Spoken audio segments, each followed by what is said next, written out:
지금부터 수업을 시작하도록 하겠습니다. 조금 전에 설명을 했던 내용이 쉬운 내용들은 아닙니다. 그렇기 때문에 여러분들이 한번 듣고 나서 나는 이해가 안 돼. 당연히 이해가 안 되는 부분이 많거든요. 왜냐면 이 전기라는 게 쉽게 시작을 해서, 그러니까 초급, 중급, 고급이 있다고 하면은 여기 나오는 이제 모선 같은 경우는 모선에 대한 내용들 같은 경우는 중급 정도라고 생각을 하시면 되는데요.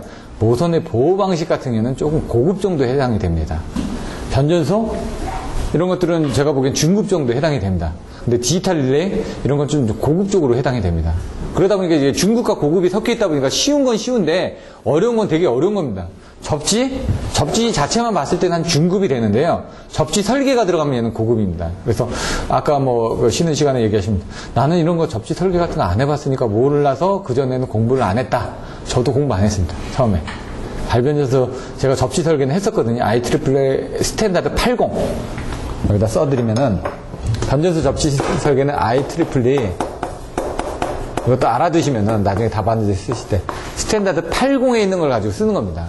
80이 옛날에 1986을 한전에서 ES 규격으로 쓰다가 얘가 2002로 바뀌었거든요. 두 개를 다 봤는데 차이는 몸무게 차이. 여기 사람이. 그러니까 얘 정확한 정의는 뭐냐면요. 요겁니다. 이렇게 변전소에 기기들이 이렇게 서 있습니다. 얘는 기기들이 서 있으면 얘들을 다 메시로 접지를 합니다. 메시로 접지를 하는데, 그러면 여기에 보시면은 여기 대지의 저항률이 있다는 거예요. 여기 보시면 대지의 고유 저항률인데 그 고유 저항률을 여기다 반원그로 표시를 합니다. 2파이 해가지고 2파이 R의 부분에 대해서 2파이 R 분의 뭐 해가지고 뭐 이렇게 나오거든요. 그게 뭐 4파이 R로도 되고. 그럼 여기가 이제 저항률인데 그 저항률에 접지봉을 이렇게 박습니다.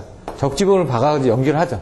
그럼 이제 땅에다 박다 보니까 한 75cm 이상 박아야 되고, 그럼 얘가 이쪽에서의 어떤 저항률이 틀려질 때고, 이쪽에서 저항률이 틀려질 거고, 이쪽에서 저항률이 틀려질 거 아닙니까? 이번에 세월호 사고에서도 보시면 똑같은 뭐 20m까지는 그냥 잠수하는데 30m 이상부터는 압력이 틀려지니까 잠수하는 기법들로 틀려집니다. 20m까지는 그냥 스크롤도 갑니다. 30m 이상이 되면 산소통 메고 가야 되고, 그 이상이 되면 또 옷들이 틀려집니다. 마찬가지로 얘들도 그것들에 따라서 토양의 어떤 특성에 따라서 저항률이 틀려집니다. 그래서 그 저항률을 높여주기 위해서 어떻게 하냐면 변전소는 맨 위에다 자갈을 깝니다. 쭉. 자갈이 한 3,000옴 정도가 되거든요.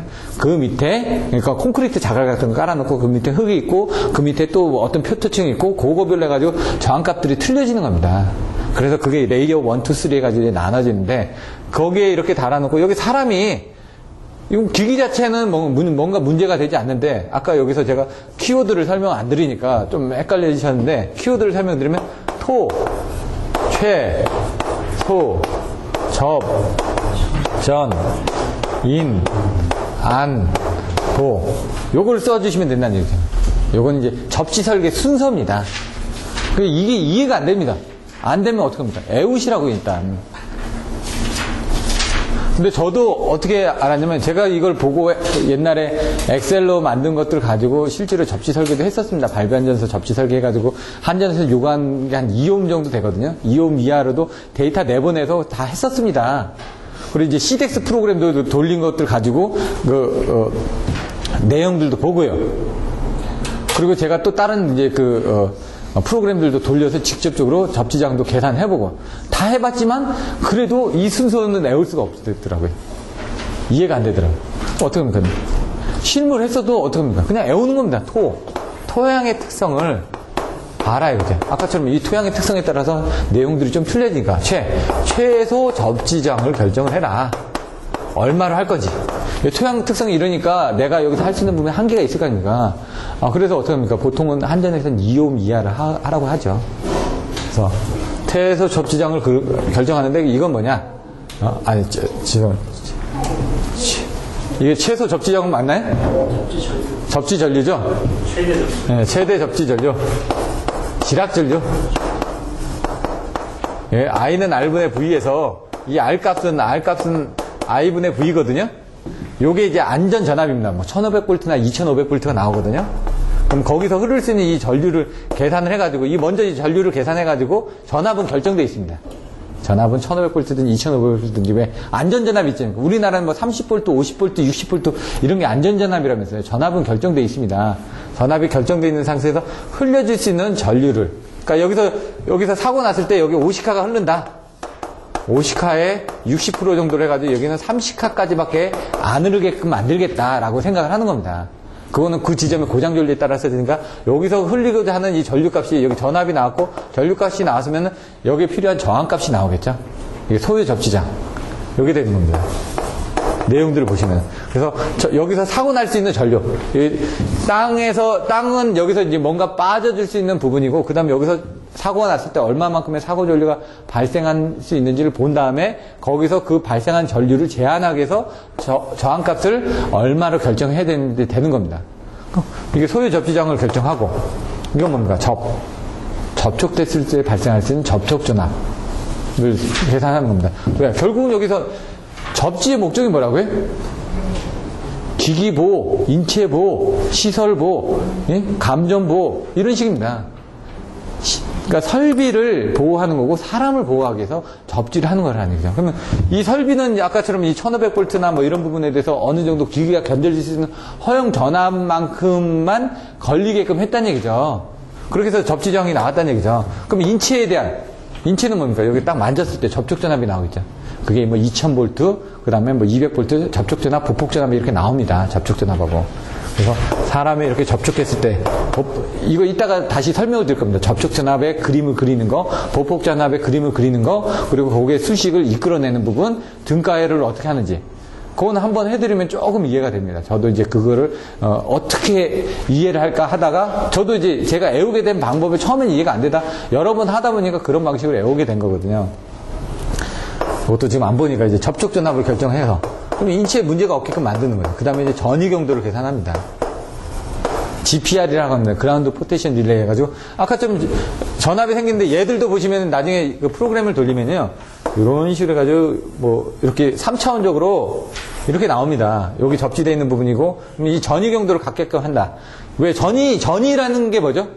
물의 위치, 수위죠. 전위는 전기의 위치입니다. 위도 경도는 위도하고 경도는 이거니까 틀린 거고요. 이번에도 뭐 사고 났을 때 위도 경도가 얼마인지 얘기하라. 그게 뭡니까? 저희도 모릅니다. 네? 배가 어딨냐 위도하고 경도를 얘기하라고 하니까 저도 그 얘기 듣고 참 황당해가지고 여기서도 모시다 보면 전위 경도 지금 위도 경도죠. 그러니까 이제 여러분 생각하실 때 이게 무슨 얘기인지 지금 황당해 하실 겁니다. 저도 똑같이. 근데 뭐라고요? 전위 경도를 하라. 이게 전기 위치가 지금 요 위치, 요게 100V 위치는 요 형태를 띠고 있다. 뭐 90V 위치는 요 형태를 띠고 있다. 그걸 봐가지고 사람이 접촉했을 때 위험하지 않은 부분까지를 계산하기 위해서 이렇게 만든 겁니다. 그러면 인체에 대한 위험이 있는지 여부를 이제 판단하고, 그 다음에, 이건 인접이죠, 인접. 인접선에 대한 유도라든가 이런 것들을 보는 거고, 그 다음 안정성을 검토를 합니다. 인접선에 대한 뭐 유도나 이런 걸 해가지고 안정성을 검토한 다음에 이상이 없으면 그냥 나가면 되고요. 이상이 있다 그러면 보완을 하라 이겁니다. 그냥 딱 봤을 때 토양의 특성을 검토하고 전류를 계산해서 접지장을 결정한 다음에 여기 보시면 뭐죠? 전류 I, 그 다음에 R. 그럼 I, R 했으면 뭡니까? V 나오죠? 어려운 게 아니죠. 그냥 흐름상으로 이렇게 생각을 한다 그러면은. 그러니까 처음에 키워드가 나오고 여기서도 아까 저항이 갑자기 먼저 나오다 보니까 저는 이제 접지니까 저항을 먼저 생각을 했는데 그게 아니라 여기 소유 접지 저항이니까 요거 헷갈리실 때는 여기 저항이 나왔으니까 여기는 전류가 나오겠죠. 여기 전압이 나왔으니까 여기는 전류가 나올 거고 그런 식으로 생각하셔도 되고요.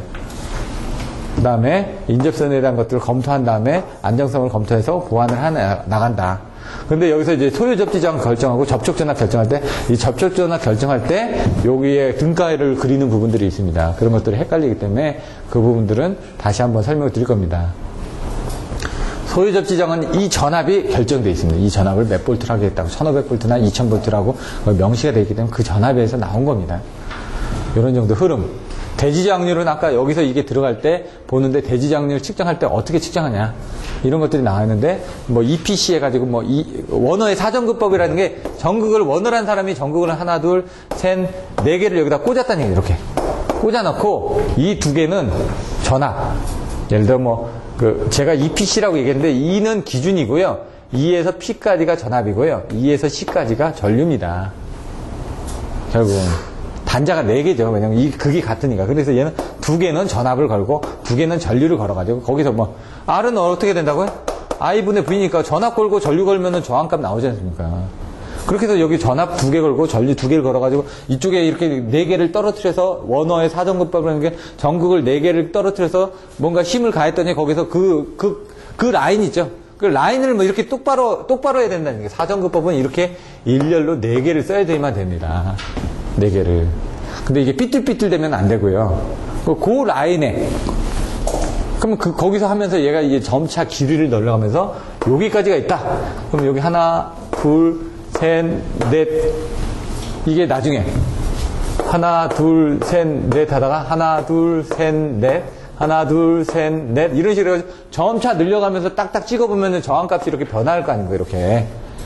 변하는데 그걸 딱 보면은 여기서 여기까지 끝을 딱 측정하다 보니까 한 61.3% 정도 되면은 요게 평균값이 되더라. 요게 이제 61.3%의 법칙이라고 해가지고 건축전에서 나왔던 게 발성배전에서 한 2번 나왔습니다. 그 내용입니다, 지금. 그리고 나오는 게 이제 콜라시 브리지법이라고 해가지고 그건 뭐냐. 여러분들이 2개로 위치를 측정한다. 못합니다. 왜? 여기하고 여기서 이렇게 봤는데 얘는 얼마 정도 나온 거고 여기서는 얼마 정도 나온 것 같습니다. 그럼 여기서 나올 수 있는 부분이 여기도 있지만 이쪽도 있고요. 요 비율로 여러 가지가 나올 수가 있습니다. 근데 3개가 있다면 틀려집니다.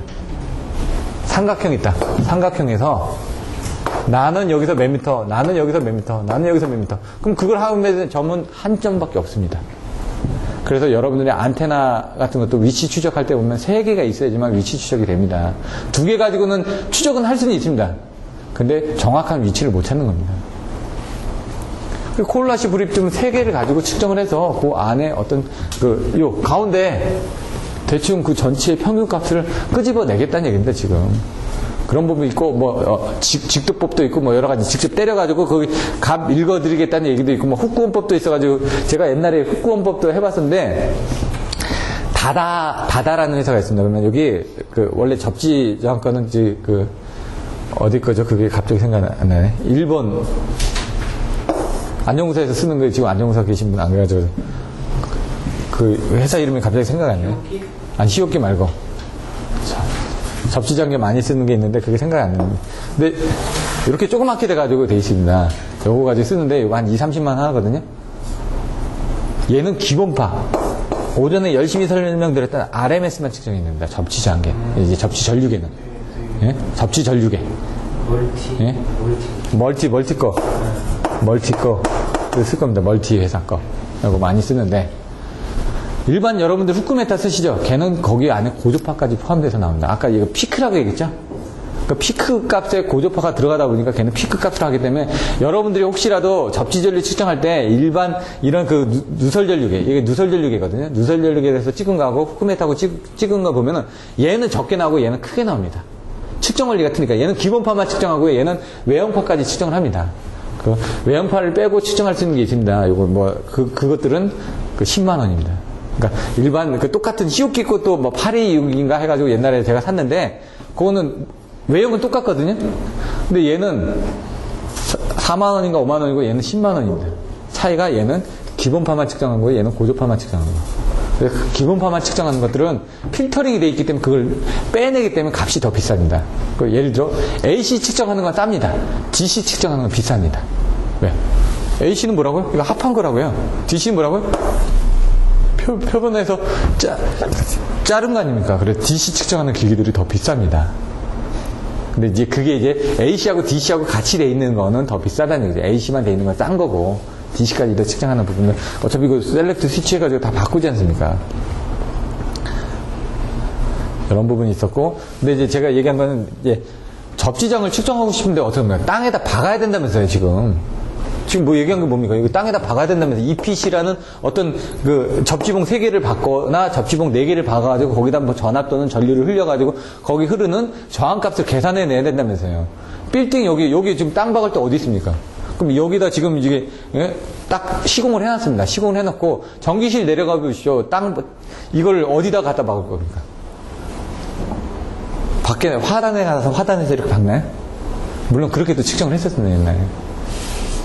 측정값이 나오거든요. 안 나오는 건 아닙니다. 접지선, 왜 밖에도 접지선이 있기 때문에 접지선 끌고 가서 땅에다 박아서 합니다. 근데 그 값이 정확하게 안 나온다는 얘기예요. 왜? 그건 화단의 접지정이 나오는 거지, 이 건물의 접지장이 나오는 게 아니지 않습니까?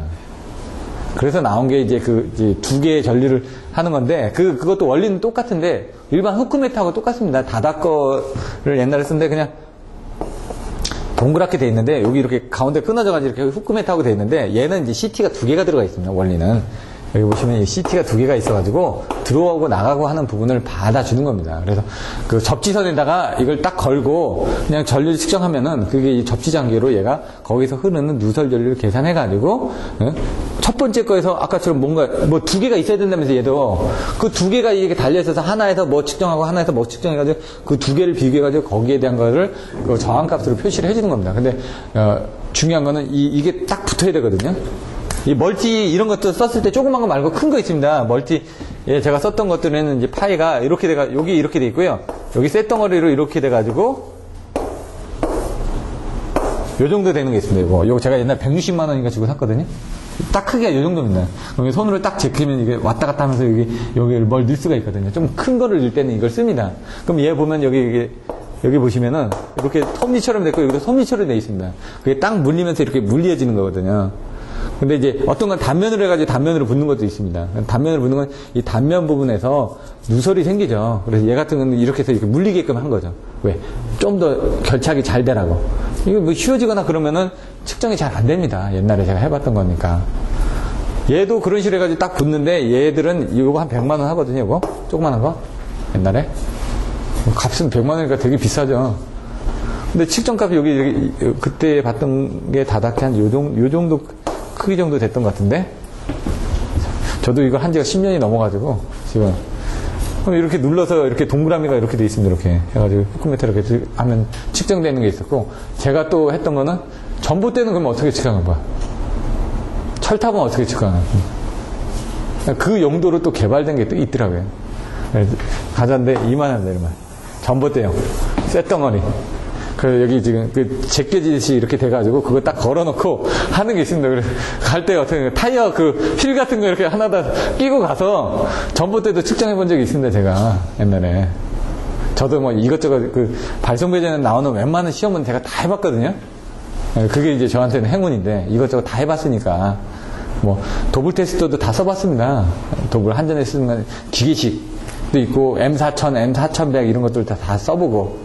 이 정도는 다 해봤다는 얘기죠. 제가 직접 다 해봤으니까 그런 시험 문제들하고 그 지하에서 가스 분석도 제가 다 해봤습니다.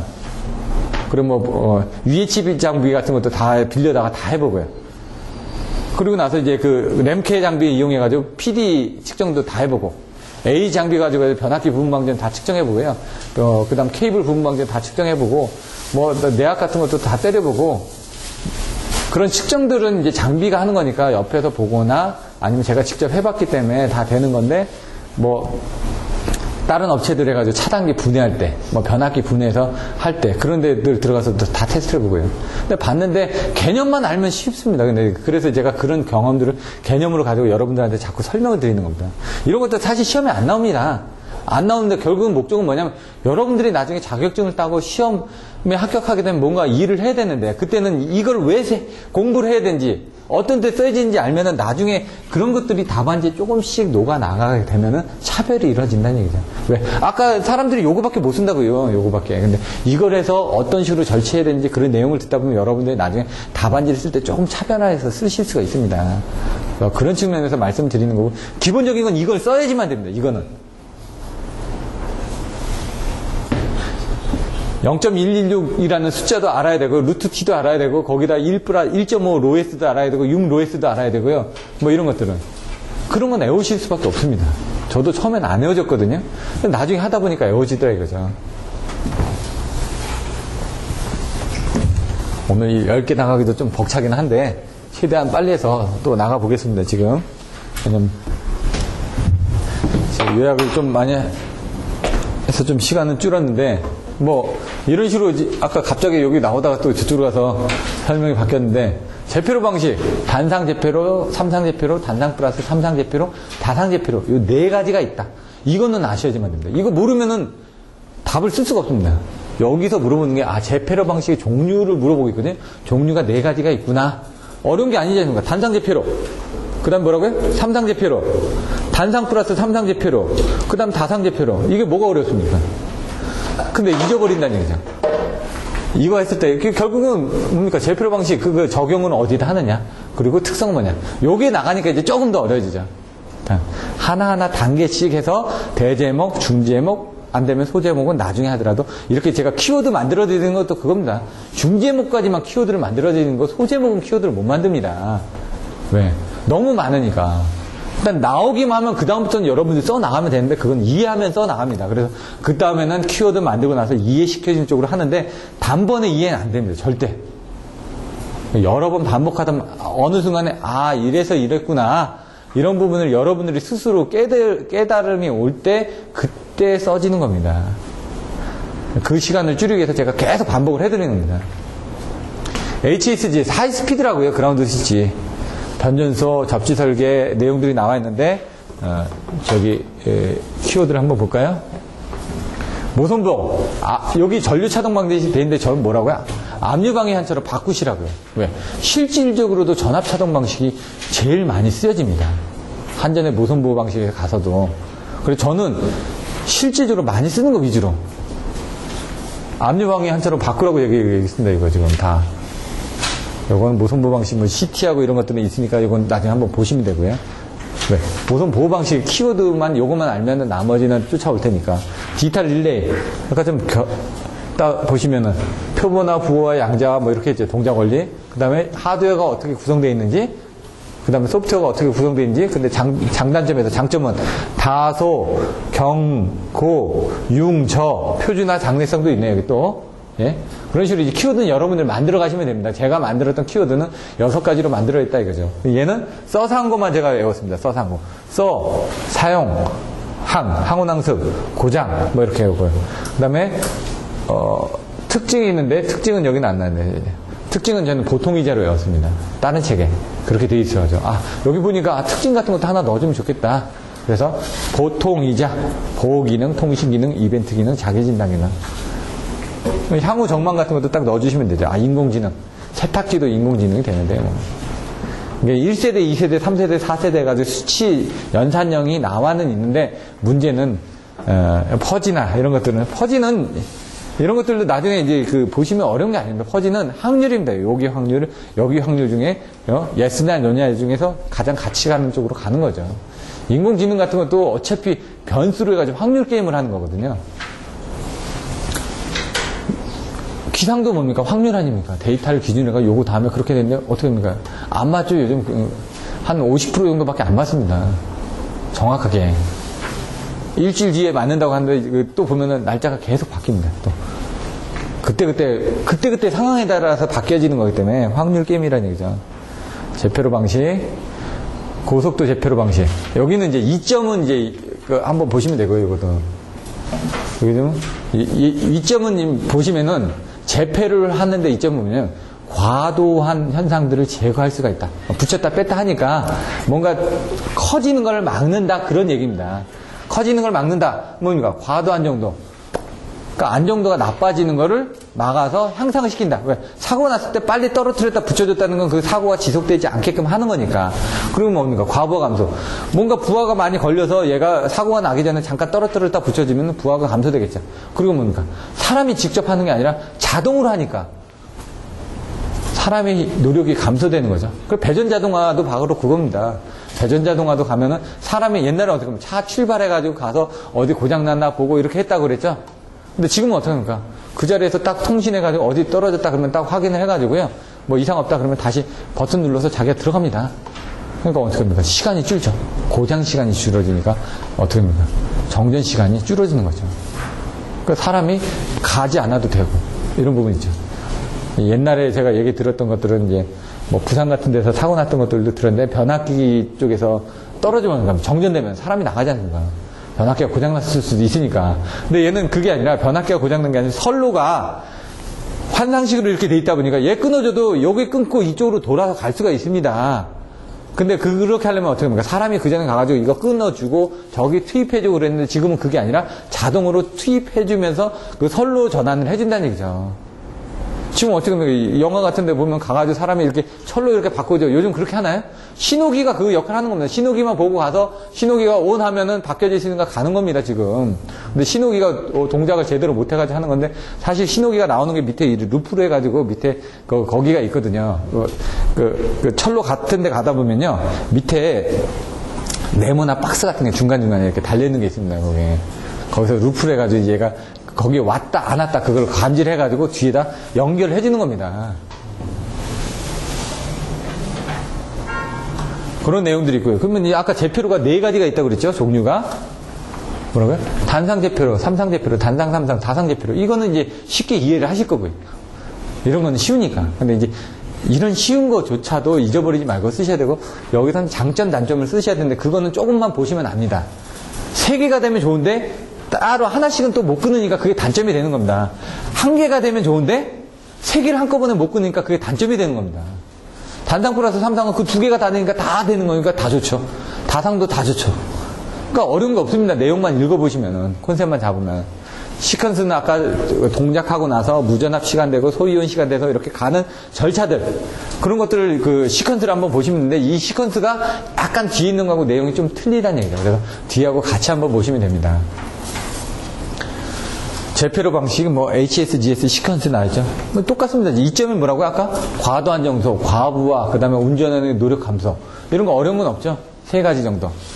그러니까 인체 접지도 뭡니까? 기기 보호, 인체 보호, 그 다음에 뭐 시설 보호, 뭐 감정 보호, 뭐 이런 식으로 가지고 내용 막 갖다 붙일 수 있습니다. 또 똑같은 내용이거든요. 기기 보호나 시설 보호나 똑같죠.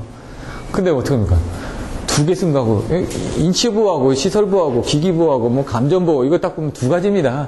사람하고 기기 보호하겠다는 얘기죠. 근데 4가지 아닙니까, 거기에. 이게 좀 유식하게 많이 썼네? 벌써 느낌이 틀려진다는 얘기입니다, 지금. 그래서 여러분들 그런 것들을 말을 가지고 자꾸 만들어내서, 이렇게 좀 쪼개서 많은 거를 좀 보여주는 역할을 해주셔야 된다는 얘기죠. 근데 그렇게 하려면 이제 많이 보고 하다 보면 다른 걸 갖다 쓰는 겁니다. 조금씩 갖다가. 그러면 거기에 중요한 키워드는 노출이 될 거 아닙니까? 그럼 그 사람들은 키워드만 노출됐으면은 일단, 이 사람이 요거는 알고 있군. 근데 뭐 다른 것도 좀 썼네 하고 이렇게 뭐 기본 플러스 알파 점수를 가지고 생각할 거란 얘기죠. 근데 엉뚱한 게 나오면 안 되고요. 엉뚱한 게 나오면은 그거는 감점 요인이 되는 거고요. 기본적인 건 들어가야 돼요. 그래서 기본적인 배치는 맞춰가면서 거기서 조금씩 플러스 알파가 됐을 때 점수가 좋아지는 거지, 기본적인 배치는 맞췄는데 엉뚱한 게 딱 들어가 있으면 이거 뭐 이상한데? 그러면 이제 자세히 보다 보면 이 사람 이거 알고 쓴 거야? 뭐 애우고 쓴 거야? 뭐 이렇게 보면 점수가 뚝 떨어지죠 또. 근데 내용 같은 거는 사실 자세히 못 봅니다. 그래서 그림, 키워드하고 그림 땅땅 넣어주면은 그림으로 효과가 크다는 얘기예요. 만화책 보면은 잘 보죠. 이렇게 소설책 보면 잘 봅니까? 안 보죠. 그러니까 만화책을 만들어서 주시라는 얘기입니다. 채점자가 보기 쉽게끔 만화책을 만들어서, 만화책이라는 것도 그림 그리라는 게 얘기죠. 결국은 그림을 많이 그려서 딱 보는 순간 이 사람이 전달하고자 하는 게 뭔지 한 방에 보여주라는 얘기입니다. 정의 딱 나오죠. 1, 2 해가지고 딱딱 눈에 보기 좋게끔 잘라서 한눈에 딱 보이게끔. 제표로 방식의 HSGS 또 이거 다 똑같은 거니까 앞에 거 보고 하시면 똑같다고요. 변전소, 용도, 전압, 변전소 형식은 이제 내부에 쓰느냐, 외부에 쓰느냐, 아니면 그 AIS를 쓰느냐, GIS를 쓰느냐, 이런 식으로 해가지고 스위치를 어떤 식으로 쓰느냐, 이렇게 나눠지는 거죠. 그리고 여기는 용도는 송전용이냐, 배전용이냐, 아니면은 큰 전압용이냐, 저압용이냐, 이런 식이고요. 그 다음에 이게 전압의 변성과 조정, 전력의 집중과 배분, 전력줄의 제어, 송배전 및 변전소의 보호. 이게 아까 변전소의 기능이었죠. 이게 안 외워질 때는 어떻게 해요? 그림 한 방으로 해결됐죠. 저도 이 그림 만든 지가 별로 안 됐습니다. 사실 제가 교육을 하다 보니까 이걸 어떻게 설명할까 그래서 딱 보니까 변전소니까 그림을 한번 그려봤습니다. 그림을 그린 다음에 이걸 딱 매칭을 해보니까 딱 매칭이 되더라고요. 이걸로 설명해야 되겠다. 사실 그전에는 애우기 바빴거든요. 사실은 애우기 바빴습니다. 이게 모르니까 어떻게든 애워야 된다 이렇게만 했는데 지금 어떻게 합니까? 어떻게든 설명을 해야 되거든요. 어떻게든 이해를 시켜야 되니까, 이해를 시키려면 제 입장도 그건 뭐예요? 채점자한테 이해를 시켜야 되거든요. 답안지를.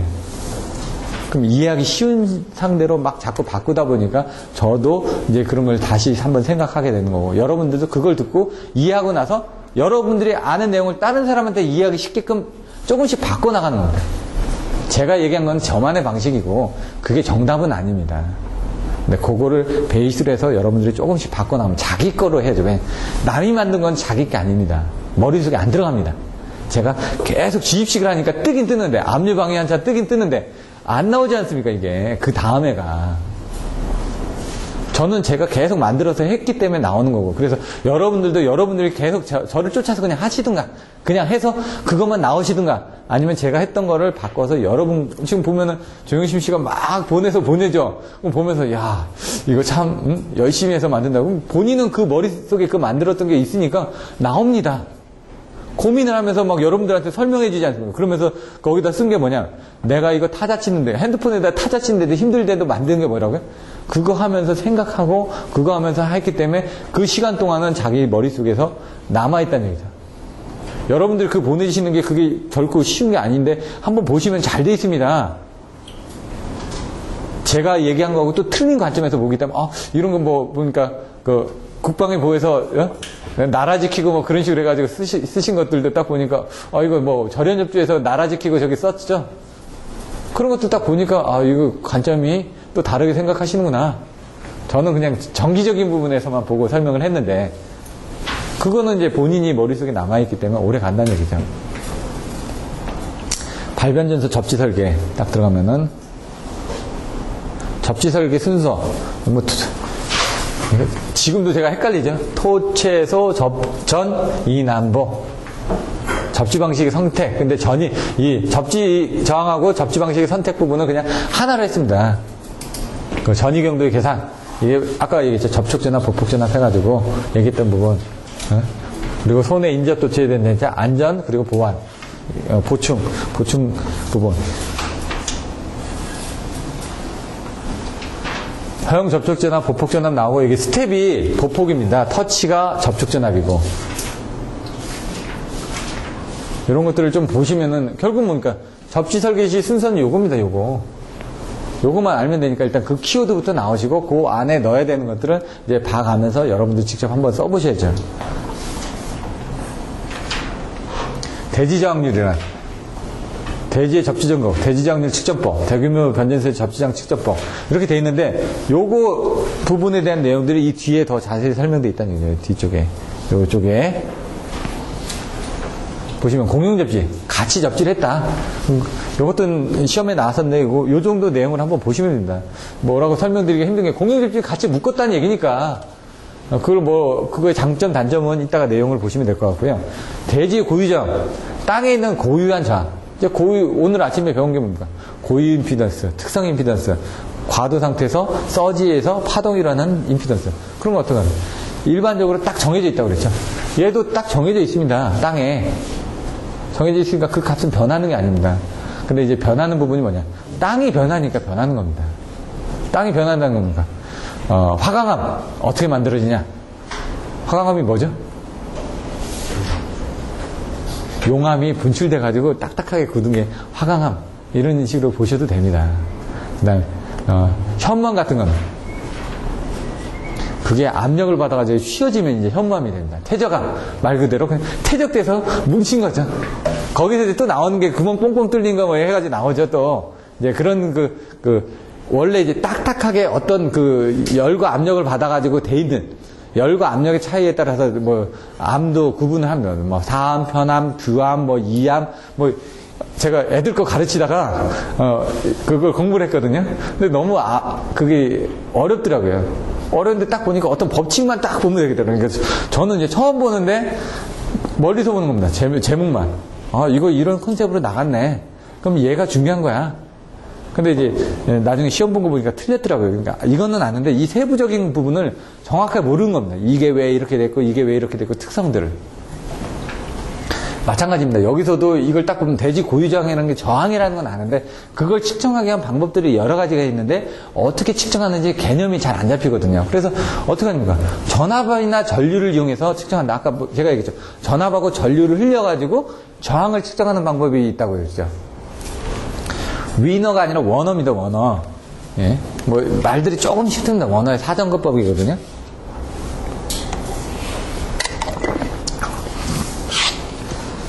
코올라시 브릿지법 3전거법이라고 해서 3개. 얘는 4개라고 해요. 그 다음 전이강화법. 전이강화법은 EPC로 해가지고 아까 묶어서 떨어뜨리는 그걸로 강화하는 거고. 직독계법. 뭐라고요? 전이차계식이라고 되어 있는데 전이차계식도 이렇게 아까 전이강화법처럼 EPC로 해가지고 쭉쭉쭉쭉 이렇게 나가면서 여기서 찍어보고 계속 찍어보면서 이제 거리를 늘려가면서 61.3%를 해가지고 평균되는 부분으로 하겠다는 그 얘기입니다. 이것도. 근데 전압강화식은 전이차나 전압강화식이나 거의 비슷한 내용입니다. 근데 대지저항률 측정기에서 후쿠원식이라는 게 아까 다닥고 해가지고 접지봉을 되게 있으면 그냥 꽂아가지고 하겠다는 그 얘기고요. 근데 이런 건 직접적으로 읽겠다는 얘기고, 요는 뭡니까? 아까 그냥 저항값도 그냥 읽은 거고, 얘는 그게 아니라 뭡니까? 뭔가 다른 전압하고 전류를 이용해서 계산을 해낸 거고, 얘는 직접적으로 읽었다는 얘기고요. 그 접지장을 어떻게 하느냐? 결국 원화, 코올라시, 전이강화, 직독계 이렇게 나왔죠. 이 4가지가 줍니다. 거기에 뭐 이런 것들이 더 있다고는 하는데 결국 같은 개념이라는 얘기죠. 개념적으로는. 사전극법을 가장 많이 씁니다. 가장 정확도가 높기 때문에 4개를 이용해서 하기 때문에 전압도가 높고, 그다음 코올라시 브릿지 부분 3개를 이용하는데 이런 것들은 접지장 측정할 때 저는 다 원어의 사전극법만 측정을 해봤거든요. 전이강화법하고 코올라시 브릿지 부분 저는 안 해봤습니다. 근데 이론적으로 해가지고 뭐 3개의 합이라고 돼 있으니까 그건 보시면 될 것 같고요. 직독계는 후쿠원법이나 이런 거는 해봤습니다. 전이차계는. 후쿠원은 그냥 걸어서 본 거고요. 전이차계는 아까 좀 전이강화법하고 비슷합니다. 똑같이 내용이. 여기까지만 하고 변압기 부분은 이제 변압기는 또 연결이 돼 있습니다. 변압기 열화진단, 변압기 뭐 부분방전 해가지고 쭉 연결됐기 때문에 그거는 오늘은 못할 것 같습니다. 잠깐 책 내용을 조금 보시고요. 설명을 드리도록 하겠습니다. 모선이란